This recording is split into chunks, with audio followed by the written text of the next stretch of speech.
I'm now absolutely delighted to be joined by the APA CEO and Medical Director, Dr. Saul Levin. Well, Dr. Levin, welcome. Thank you very much. It's a pleasure to actually be sitting here after 6 months in the job. And quite a baptism of fire, hasn't it been, those 6 months?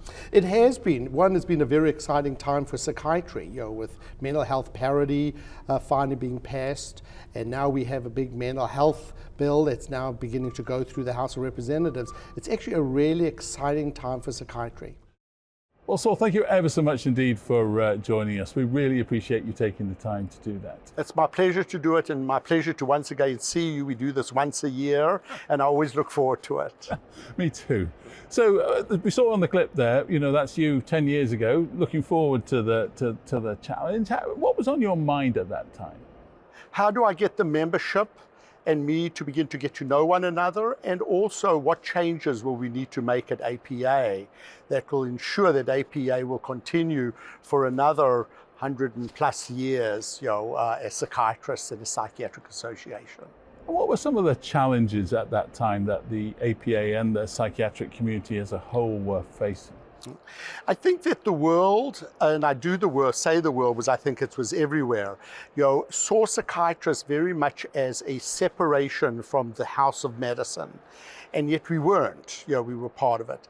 And over this last 11 years, it's become very clear that in fact, there's no health without mental health, and there's no mental health without health of a person. And that, I think, has been the major change within the membership.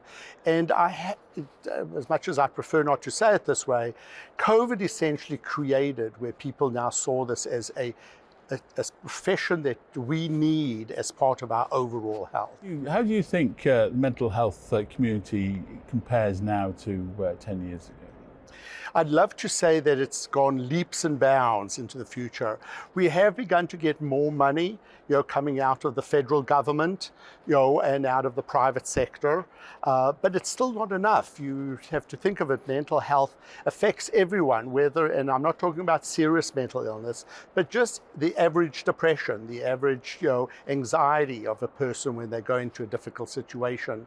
That's part of a mental illness or mental health issue, and I think that's the issue that we've gotten over, but still we have a little more way to go. So you were talking earlier about the challenge to see health holistically. Correct. How do you think we've faced up to that challenge? I think COVID forced it. COVID, for all its really seriousness, loss of people's lives and loved ones, it became very clear to everyone that it was the mental health issues that they were really experiencing across the board. Some obviously caught COVID, I caught COVID as well, but it was the illness, okay, but it was the mental health side of both the family around you, plus you yourself, that really elevated psychiatry now as a profession that people need to go and seek help with. When you look back over these 10 or 11 years, what are the successes? What do you look back on and you think, yes? So I think the first thing was, and it came from the membership when I was first announced, I got lots of calls from members saying, we had to pay money for the building on 14th and K Street, and yet you then moved eventually over to Arlington. We never got the money back.